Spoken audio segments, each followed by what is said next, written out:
Hello guys, आज हम practical exam में पूछे जाने वाले कुछ इम्पोर्टेंट एमसीक्यू प्रश्नों के बारे में जानेंगे जो परीक्षा में बार बार पूछे जाते हैं। तो आइए शुरू करते हैं इम्पोर्टेंट और उपयोगी एमसीक्यू प्रश्न उत्तर। सबसे पहले आपके सामने प्रश्न है कि मानचित्रों का उपयोग करने का प्राथमिक उद्देश्य क्या है।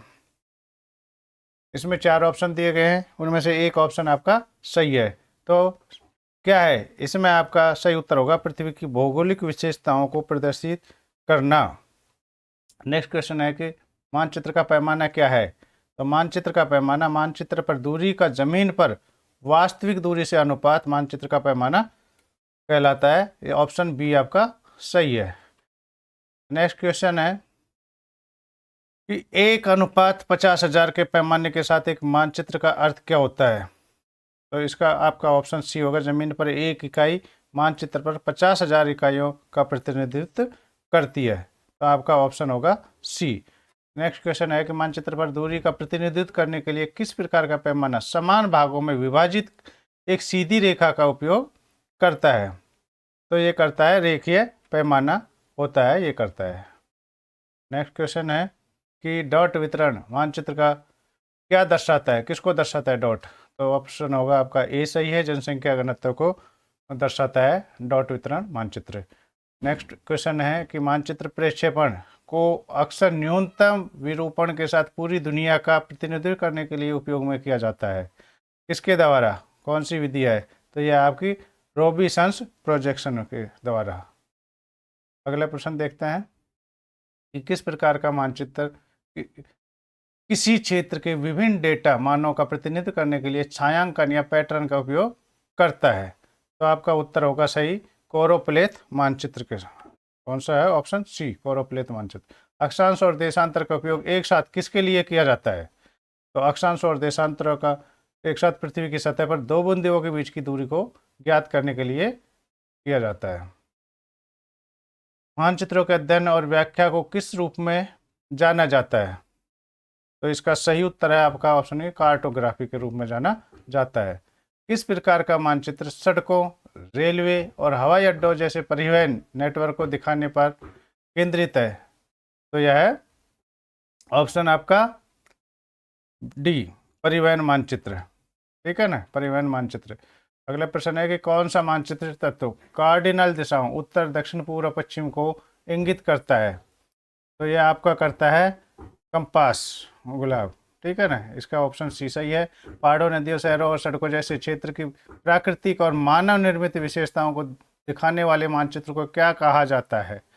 तो इसे कहते हैं, ऑप्शन आपका होगा बी, स्थलाकृति मानचित्र सही है। नेक्स्ट क्वेश्चन है कि समुद्री नेविगेशन के लिए आमतौर पर उपयोग किए जाने वाले मानचित्र प्रक्षेपण क्या है। तो यह है आपका option A, Mercator projection. Option A. पृथ्वी को उत्तरी और दक्षिण गोलार्धों में विभाजित करने वाली अक्षांश रेखा कौन सी है। तो यह है भूमध्य रेखा है, जो पृथ्वी को दक्षिण गोलार्ध, उत्तरी और दक्षिण गोलार्ध में विभाजित करती है। एक नक्शा जो देशों, राज्यों तथा प्रांतों की सीमाओं को दर्शाता है उसे क्या कहा जाता है। तो उसे राजनीतिक मानचित्र कहा जाता है। ऑप्शन सी आपका सही है। त्रिआयामी पृथ्वी को द्विआयामी मानचित्र पर बदलने की प्रक्रिया को किस रूप में जाना जाता है। तो ये जाना जाता है आपका प्रक्षेपण। ऑप्शन बी, प्रक्षेपण जाना जाता है। नेक्स्ट क्वेश्चन है कि किस प्रकार का मानचित्र पृथ्वी की सतह पर ऊंचाई में परिवर्तन का प्रतिनिधित्व करने के लिए समोच्च रेखाओं का उपयोग करता है। तो यह करता है आइसोलाइन मानचित्र, आइसोलाइन मानचित्र। नेक्स्ट क्वेश्चन है इंग्लैंड के ग्रीनविच से होकर गुजरने वाली देशांतर रेखा को क्या कहा जाता है। तो इसको कहा जाता है प्रताप यामोत्तर रेखा। ऑप्शन आपका बी सही है। इसमें 17वें में ए सही है, दूसरे में बी सही है। नेक्स्ट क्वेश्चन है कि किस प्रकार का मानचित्र विभिन्न स्थानों के बीच लोगों, वस्तुओं या विचारों की आवाजाही को दर्शाता है। तो ये दर्शाता है आपका option C, flow line map.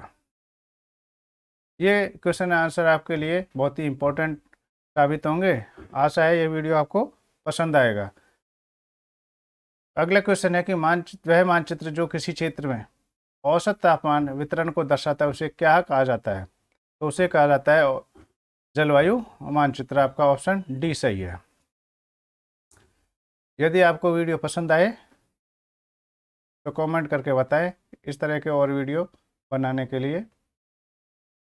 Next question है कि अक्षांश और देशांतर निर्देशांक का उपयोग करके पृथ्वी की सतह पर एक स्थान को प्लॉट करने की प्रक्रिया को किस रूप में जाना जाता है? तो यह जाना जाता है भूसंदर्भ। क्या जाना है? भूसंदर्भ जाना जाता है। एटलस में विश्व मानचित्रों के लिए आमतौर पर कौन सा मानचित्र प्रक्षेपण उपयोग किया जाता है और इसमें सीधी मेरिडियन और समानताएं हैं? तो ये आपका है option A, Mercator projection. Next question, अंश के रूप में लिखे गए पैमाने जैसे 1/10,000 को किस रूप में जाना जाता है? तो इसे जाना जाता है प्रतिनिधि अंश पैमाने के रूप में जाना जाता है। किस प्रकार का मानचित्र कृषि क्षेत्र के विभिन्न भूमि उपयोगों के वितरण को दर्शाता है, जैसे कि आवासीय, वाणिज्य या कृषि क्षेत्र? तो यह जाना जाता है भू उपयोग मानचित्र के द्वारा जाना जाता है। नेक्स्ट क्वेश्चन है कि भूभाग के सटीक आकार और आकार को संरक्षित करने वाले मानचित्र प्रक्षेपण को क्या कहा जाता है? तो इसे कहा जाता है अजीमुथल प्रक्षेपण कहा जाता है। एक मानचित्र जो किसी क्षेत्र में औसत वर्षा वितरण को दर्शाता है उसे क्या कहा जाता है? तो उसे कहा जाता है जलवायु मानचित्र। तो thank you for watching my video. Have a nice day. मैं आपके उज्जवल भविष्य की कामना करता हूँ। Thank you.